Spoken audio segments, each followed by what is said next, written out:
안녕하세요, 세병원입니다. 우리가 리뷰를 하거나 광고 대행사에서 어떤 제안을 받거나 이런 것들 다 그냥 차치하고 우리가 매일매일 꾸준히 적립처럼 쌓아가고 있는 애드포스트 있죠.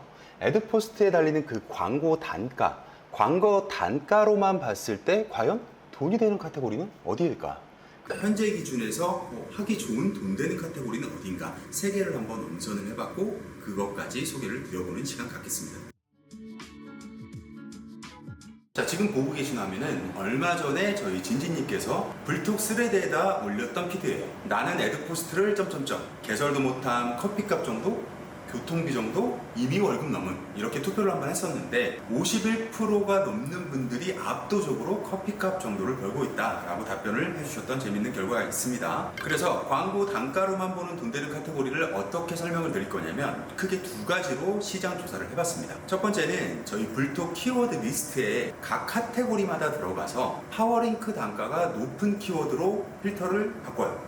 그래서 1페이지 25개의 키워드들의 광고 단가가 다 있을 거 아니에요. 걔네들의 평균을 구했습니다. 카테고리별로. 그 두 번째 방법은 이 1페이지가 아니라 저희 불톡이 가지고 있는 수많은 방대한 데이터가 있어요. 그 수백만 개 키워드의 광고 단가들이 다 있습니다. 그래서 그걸 카테고리별로 묶어서 마찬가지로 카테고리별 평균을 낸 데이터다. 기준은 2025년 7월입니다. 자, 결과를 살펴보면 첫 번째 기준 카테고리별로 파워링크가 높은 키워드들로 소팅을 했을 때 1페이지 25개의 평균입니다. 비즈니스 경제가 무려 93,315원이더라.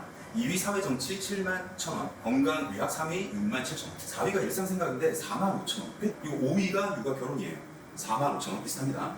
그리고 6위가 IT컴퓨터더라. 36,000원, 7위 교육학문 34,000원, 패션 미용이 8위 26,000원, 9위가 인테리어 26,000원, 10위 반려동물 21,000원까지. 고단가 키워드가 조금 몰려있는 카테고리들이 어디냐를 볼 수 있는 지표다라고 보시면 되겠습니다. 비즈니스 경제는 어느 정도 이해가 되고요. 사회 정치 이거는 법률 키워드가 좀 많이 몰려있기 때문이다 라고 생각을 하시면 될 것 같아요. 건강의학도 마찬가지겠죠. 자, 그런데 단가가 높다고 무조건 나 여기 들어가야 되냐? 뭐 꼭 그런 건 아니죠. 이건 말 그대로 그냥 광고 단가가 높은 애들만 순위로 본 거예요. 그럼 여기서 같이 봐야 되는 게 뭐냐? 포화도를 봐야 됩니다. 각 카테고리마다 좀 유연하게 진입할 수 있는 그런 수준은 어느 정도인가, 이걸 복합적으로 좀 같이 봐야겠죠. 상위 5개 카테고리의 포화도를 한번 살펴봤어요. 비즈니스 경제 무려 260%, 사회정치 120%, 건강의학 26%, 일상생각 60%, 육아결혼 40% 정도 됩니다. 자, 이 데이터만 가지고 어떤 인사이트를 좀 뽑아낼 수 있을까 생각을 해봤어요. 우리가 비즈니스 경제가 돈이 된다 뭐 이렇게 약간 뭉뚱그려서 알고 있었지만 실제 이 데이터를 보니까 진짜로 비즈니스 경제 쪽이 파워링크 단가도 상당히 높더라. 그리고 사회정치 쪽 법률 관련된 키워드들 이런 것들도 굉장히 돈이 높다 이렇게 볼 수가 있고, 건강의학도 사실 예측이 좀 됐었죠. 왜냐하면 영양제나 그런 것들이 단가가 좀 셉니다. 실제 데이터를 살펴보니까 이렇게 눈으로 좀 보이죠. 근데 건강의학은 67,000원의 평균 고단가 키워드 값이 꽤 높은데 그거에 비해서 포화도는 30%가 안 되더라. 이러면 생각보다 괜찮네? 또 이런 결론이 나올 수도 있죠. 그리고 또 하나 의외는 육아결혼이 이게 생각보다 단가도 높고 포화도도 그렇게 높지 않더라, 이런 인사이트를 좀 얻을 수가 있었습니다. 두 번째, 그러면 1페이지 기준이 아니라 즉 고단가 키워드들이 아니라 각 카테고리별로 전체 키워드의 평균 단가는 어떻게 되는가? 1위는 의외로 사회정치 키워드 3,944원, 건강이야기 2위 2,200원, 미술 디자인이 갑자기 치고 올라왔습니다. 4위 1,500원, 인테리어 1,200원, 비즈니스 경제 훅 떨어졌죠. 1,500원, 교육학문이 1,000원, 반려동물이 980원, 자동차 780원, 어학 외국어 760원. 지금 보신 이 랭킹 탑 10은 고단가가 아니라 그 엄청나게 많은 키워드들의 파워링크 단가를 다 더해서 그만큼으로 나눈 거, 즉 평균이란 얘기예요. 그러니까 앞서 살펴본 고단가 키워드보다 이 금액이 완전히 엄청나게 낮아질 수밖에 없는 겁니다. 왜냐하면 고단가 키워드도 굉장히 많지만 그냥 파워링크의 기본 단가가 여러분 70원부터 시작을 하거든요. 아무 광고주도 광고를 붙이지 않는 완전한 블루오션 키워드들이 그 가격의 기본 베이스 가격이 70원이라는 얘기예요. 그런 키워드가 엄청나게 많습니다. 자, 쉽게 우리가 보는 뭐 파워링크가 하나도 안 뜨는 블로그를 키우기 좋은 키워드, 딱 검색했는데 블로그 글이 가장 먼저 나오는 키워드, 그런 정보성 키워드들 있잖아요. 걔네들의 파워링크 단가가 대부분 다 70원이에요. 그런 애들이 무수히 많기 때문에 앞서 살펴본 이 고단가 키워드의 평균과는 차이가 엄청나게 많이 나는 겁니다. 흔히 생각할 수 있는 푸드, 여행, IT, 패션 뷰티 이런 카테고리가 탑10에 지금 없죠. 의외로 우리가 패션 뷰티, IT 이런 키워드들이 돈 벌기 좋다 이렇게 얘기를 하지만, 물론 이게 틀린 말은 아니지만 파워링크 단가만 놓고 본다면 방금 얘기한 우리가 흔히 떠올릴 수 있는 그런 주류 카테고리들이 그렇게 유리한 건 아니다. 자, 마찬가지로 이것도 탑5까지 그 수많은 키워드들의 발행량 대비 검색량, 포화도를 같이 좀 살펴봤습니다. 첫 번째, 사회 정치 242%, 건강의학 400%, 미술 디자인이 87%고 인테리어가 300%를 넘어간다. 앞서 살펴봤던 고단가 키워드에 대비해서는 포화도가 엄청나게 높아지죠. 전체 모습으로 늘어났기 때문이에요. 그래서 앞서 살펴봤던 고단가 키워드에서는 건강의학이 고단가도 많은데 포화도가 그렇게 높지 않더라 라고 얘기했었는데, 이걸 전체 볼륨으로 따져서 보니까 아니더라. 물론 파워링크 단가는 전체로 봐도 2,200원으로 2위를 차지할 정도로 높은 편이었지만, 야, 이게 포화도가 400%에 육박하더라.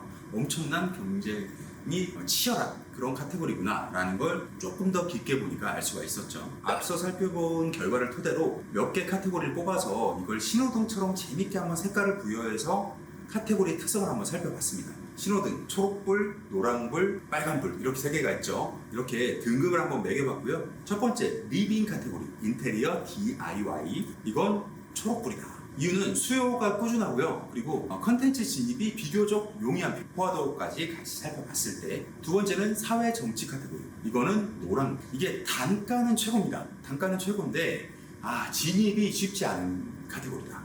마찬가지로 노란불도 있습니다. 미술 디자인. 미술 디자인이 광고 단가나 포화도로 봤을 때 나쁘지 않은 편이에요. 자, 그런데 이거는 대중성하고는 좀 멀죠. 우리가 광고 단가로만 애드포스트만 보고 블로그를 운영할 건 아니잖아요. 미술 디자인을 했어. 그러면 일반 광고 대행사에서 리뷰 의뢰를 받는 건 사실 거의 제로가 될 거다. 그렇기 때문에 노란불로 한번 평가를 해봤고요. 그리고 네 번째, 건강의학은 이건 빨간. 단가는 높습니다. 고단가 쪽에서도 높았고 전체 평균에서도 높았어요. 자, 그런데 이거는 우선 포화도가 엄청나고요. 그리고 민감 키워드, 예민한 키워드, 위험 키워드 이런 애들이 진짜 많다. 이래서 결코 쉬운 카테고리는 아닙니다. 물론 그렇다고 못하는 건 아니에요. 우리가 광고 단가로만 가지고 그걸 수익으로 보고 블로그를 운영할 수는 없잖아요. 비즈니스 경제 이거 광고 단가 엄청 높더라, 고단가 키워드 그냥 꿀받치더라 라고 해서 그냥 들어갈 수는 없는 게, 각각의 키워드의 광고 단가는 높은데 그만큼 수요가 과연 많은가, 그것도 같이 따져봐야 되고요. 그리고 아까 사회 정치도 그랬고 비즈니스 경제도 마찬가지인 게, 절대적인 노출량은 적어요. 그냥 하나하나의 단가가 높은 거야. 부동산만 생각해봐도 쉽게 이해할 수 있죠. 그래서 무작정 거기에 들어갈 수는 없다. 반면에 우리가 많이 하고 있는 IT, 패션 뷰티, 요리, 여행 이런 카테고리는 광고 단가는 앞서 살펴본 것처럼 그렇게 높지 않아요. 그런데 왜 많이 하게 되느냐? 컨텐츠의 수요와 공급이 굉장히 많기 때문이에요. 여기서 말하는 공급은 우리가 그만큼 많이 쓰는데 이게 아니라 우리 주변에서 쉽게 다룰 수 있는 그런 공급량을 얘기하는 것도 있고요. 그리고 광고 대행사들이 많이 진입하는 카테고리이기 때문에 많이 하게 될 수밖에 없는 거예요. 그러니까 이 애드포스트 광고 단가만 가지고 내가 카테고리를 정하겠다, 이거는 하나만 알고 둘은 모르는 처사가 될 수밖에 없는 거죠. 하지만 그만큼 앞서 살펴본 것처럼 광고 단가도 낮아요. 이게 여러 가지 요인이 있지. 이게 대중성이 너무 높기 때문에 그렇기도 하지만 최근 트렌드는 그런 것도 있어요. 많은 광고주들이 네이버 블로그를 벗어나서 유튜브, 인스타그램, 쇼핑몰, 자사 쇼핑몰이 될 수도 있고, 이렇게 외부 채널에 비용을 그만큼 많이 투자하고 있다 보니까 우리가 자주 다루는 이런 주류 카테고리의 광고 단가가 예전보다 많이 낮아진 게 사실입니다. 그래서 진짜 수익형 블로그 주제 어떻게 되느냐, 지금 기준으로 제가 한번 3개를 뽑아봤고요. 1위는 두둥, IT 컴퓨터가 아닐까 싶어요. IT는 지금 광고 단가는 탑10에도 못 꼈지만 우리가 사는 제품 하나하나가 생각보다 고단가죠. 물론 부동산이나 이런 데 비하면, 대출 이런 데 비하면 턱없이 부족하지만 그래도 노트북 하나에 최소 100만 원, 200만 원 그렇게 하잖아요. 그리고 또 중요한, 매년 신제품이 나오잖아. 지금 영상 찍고 있는 오늘도 갤럭시 폴더블 7세대가 오늘 언팩을 했던 날이에요. 이게 계속 나온다는 거지. 그러니까 하나하나의 광고 단가는 낮더라도 장기적으로 봤을 때 굉장히 유리한 구조가 되고, 그만큼 많은 광고 대행사들이 신제품이 쏟아질 때마다 계속 들어오기 때문에 이건 시장성이 굉장히 좋다. 그리고 그런 것도 있죠. 컨텐츠를 확장하기 굉장히 용이한 카테고리입니다. 하나의 제품을 두고 어떤 날은 판매에 중점적인 어떤 제휴 링크를 걸어서 글을 쓸 수도 있고, 그 다음 날은 진짜 순수한 정보성, 이거에 대한 어떤 완전한 사용법이랄지, 어떤 제품들끼리 혹은 소프트웨어들끼리 비교하는 콘텐츠랄지, 이렇게 하나의 제품에서 파생돼서 콘텐츠를 확장할 수 있는 여지가 굉장히 높다. 그래서 추천을 드리고요. 두 번째는 리빙 인테리어. 일단 첫 번째는 광고 단가가 중정도로 굉장히 높았죠. 그리고 포화도도 그렇게 높지 않았어요. 그리고 제가 오랜 경험상 봤던 건 뭐냐면, 리빙 인테리어 쪽은 글을 쓰는 사람은 물론 많은데 이런 느낌을 받았어요. 진짜 잘하는 실력자는 별로 없다.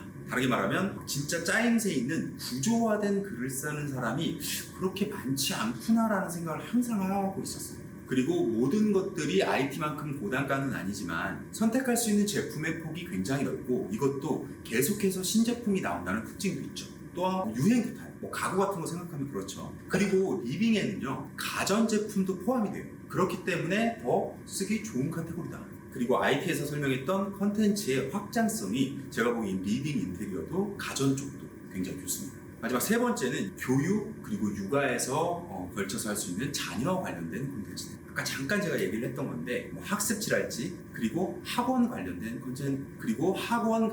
콘텐츠들이 이게 조금 돈이 짭짤합니다. 교육 콘텐츠를 예를 들면 이게 장기적으로 좀 괜찮은 게 뭐냐면, 아이들은 계속 자라죠. 대신에 이 자란 애들이 빠지고 나면 또 새로운 아이들이 계속 밑에서 올라오죠. 끊임없이 반복이 된다는 거예요. 그런 걸 생각하면 이쪽도 시장이 확장성을 끊임없이 가질 수 있다라고 저는 보여져요. 돈 되는 카테고리는 과연 어떤 것인가, 의외의 재밌는 결과들을 볼 수가 있었고요. 그리고 제 경험과 그동안의 상황들을 다 종합해서 한번 3개의 카테고리를 짚어보는 시간까지 가져봤습니다. 오늘 영상 도움이 되셨거나 재밌으셨다면 좋아요는 꼭 부탁드리겠습니다.